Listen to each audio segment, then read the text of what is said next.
अस्सलाम वालेकुम dear student, कैसे हैं? तो सबसे पहले आप लोगों से गुजारिश है कि आप लोग हमारा चैनल सब्सक्राइब कर लें ताकि हमारी आइंदा आने वाली तमाम वीडियो आप तक पहुंचती रहें। तो आज का हमारा टॉपिक है सिंपल हार्मोनिक मोशन।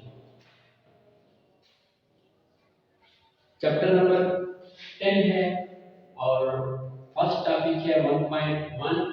टॉपिक का नाम है सिंपल हार्मोनिक मोशन। तो ये नाम से ही जाहिर होता है कि ये टॉपिक किसके बारे में है। सिंपल सिंपल मतलब सिंपल, सादा सा, आम से हम कहते हैं। और मोशन, जो चीज हरकत कर रही है, हरकत में है, उसको हम कहते हैं कि वो मोशन में है। तीसरा लफ्ज इसमें आ गया हार्मोनिक, जिसको हम लेके चलेंगे। अब जब कोई बॉडी अपनी मेन पोजीशन पे आगे पीछे बार बार अपनी हरकत को दोहराती है तो हम उसकी हरकत को कहते हैं वाइब्रेटरी मोशन, कि जिस्म वाइब्रेट कर रहा है। कोई जिस्म अगर आगे पीछे बार बार मूव कर रहा है या ऊपर नीचे मूव कर रहा है बार बार, तो उसकी हरकत को हम कहते हैं वाइब्रेशन। के लिए वाइब्रेट कर रहा है, एक ही पॉइंट की आगे पीछे अपनी हरकत को दोहरा रहा है, तो ये होती है वाइब्रेशन। तो सिंपल हार्मोनिक मोशन ये होती है जिसमें हम हरकत की किसी खास टाइप का जिक्र करें। मोशन की अगर हम किसी खास टाइप को लेके चलें, खास टाइप को डिस्कस करें, तो उसकी हरकत को हम कहेंगे सिंपल हार्मोनिक मोशन। ये मोशन की एक खास किस्म होती है। जिस तरह हमने लिया वाइब्रेशन को कि जिस्म एक पॉइंट के आगे पीछे वाइब्रेट कर रहा है, तो ये इस तरह की जो हरकत है वो क्या कहलाएगी? Simple harmonic motion. इसमें जिस्म की एक मीन पोजीशन होती है, इक्विलिब्रियम पोजीशन, और वो बार बार वहां से गुजरता है अपनी इक्विलिब्रियम पोजीशन से। जब इस टाइप की मोशन होगी तो उसको क्या कहेंगे? Simple harmonic motion. जैसा कि आपने देखा होगा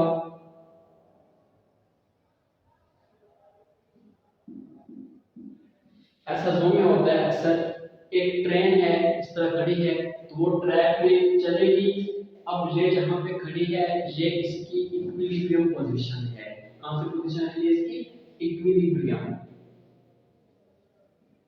इक्विलिब्रियम पोजीशन है।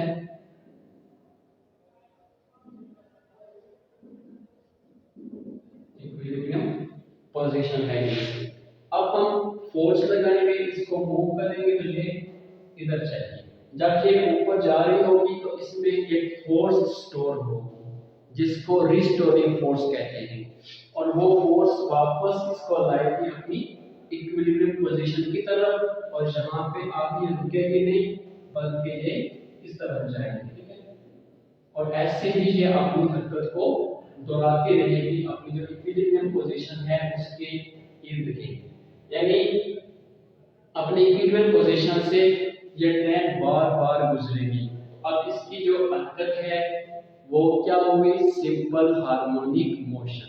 सिंपल हार्मोनिक मोशन में कोई जिस्म अपनी इक्विलिब्रियम पोजीशन के आगे पीछे बार बार अपनी हरकत को दोहराता है। अब हम आते हैं इसकी डेफिनेशन पे। It is a type of motion, ये हरकत की एक किस्म है, in which acceleration of a body is directly proportional to its displacement from equilibrium position and is always directed towards the equilibrium position। तो ये हरकत की एक ऐसी किस्म है कि जिसमें जिस्म जब हरकत करता है उसमें जो एक्सेलरेशन की मिकदार पैदा होती है वो इक्विलिब्रियम पोजीशन से डिस्टेंस के डायरेक्टली प्रोपोर्शनल होती है। और ये आप लोग जानते हैं कि जो डायरेक्ट रिलेशन है दो मिकदारों के दरमियान, ऐसे रिलेशन को कहते हैं कि अगर एक मिकदार को हम ज्यादा करें तो दूसरी भी ज्यादा हो जाए।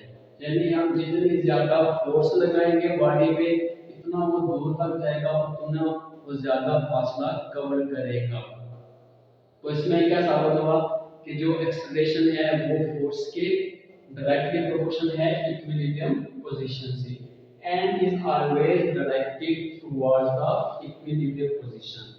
और जो जिस्म में एक्सेलरेशन पैदा होगा उसकी डायरेक्शन हमेशा किस तरफ होगी? इक्विलिब्रियम पोजीशन की तरफ। जब हमने इस पे फोर्स लगाई थी तो इसने ऊपर मूव करना शुरू किया था और इसमें एक फोर्स स्टोर हो रही थी जिसको रिस्टोरिंग फोर्स कहते हैं। उसकी डायरेक्शन की वो किस तरफ थी? नीचे की तरफ थी, इक्विलिब्रियम पोजीशन की तरफ थी। इसलिए वापस वो बॉडी जो है वो नीचे की तरफ आई। तो सिंपल हार्मोनिक मोशन में क्या हुआ कि इसमें ऐसी हरकत जिसमें जो एक्सेलरेशन है वो इक्विलिब्रियम पोजीशन से डिस्टेंस के डायरेक्टली प्रोपोर्शनल और हमेशा उसकी डायरेक्शन जो है वो इक्विलिब्रियम पोजीशन की तरफ होती है। अब हम कुछ मजीद एग्जांपल देखेंगे सिंपल हार्मोनिक मोशन की। सबसे पहले है mass attached to spring।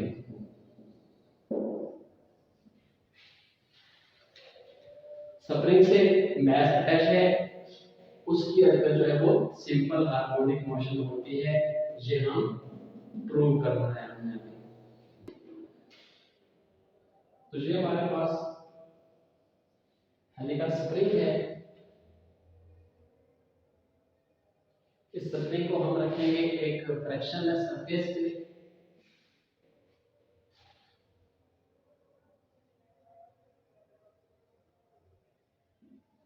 और स्प्रिंग के दूसरे सिरे से हमने एक जिस्म को बांध दिया। फर्ज करें कि उसका मैस m है। अब ये जिस पोजीशन पे है ये इसकी इक्विलिब्रियम पोजीशन है, उसको हम जाहिर कर लेंगे O से। अब हम मैस m पे फोर्स अप्लाई करेंगे।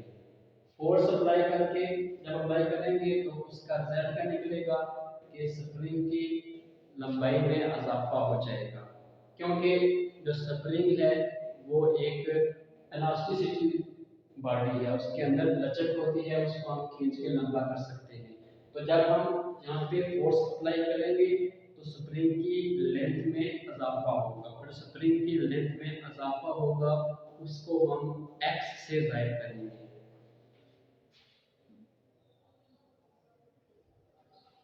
अब हमने क्या किया, स्प्रिंग को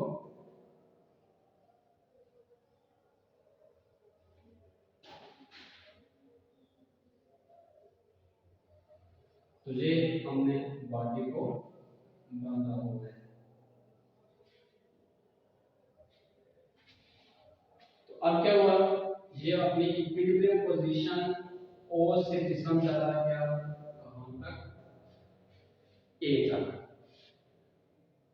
तो अब हम जब वापस छोड़ेंगे उसको मैस m को तो फिर क्या होगा,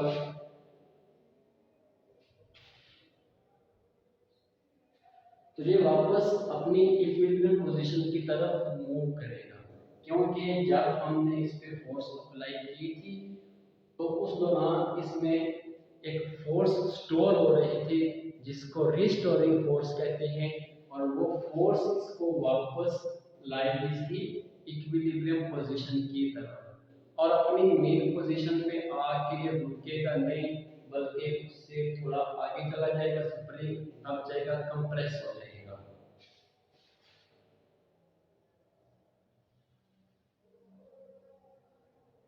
ये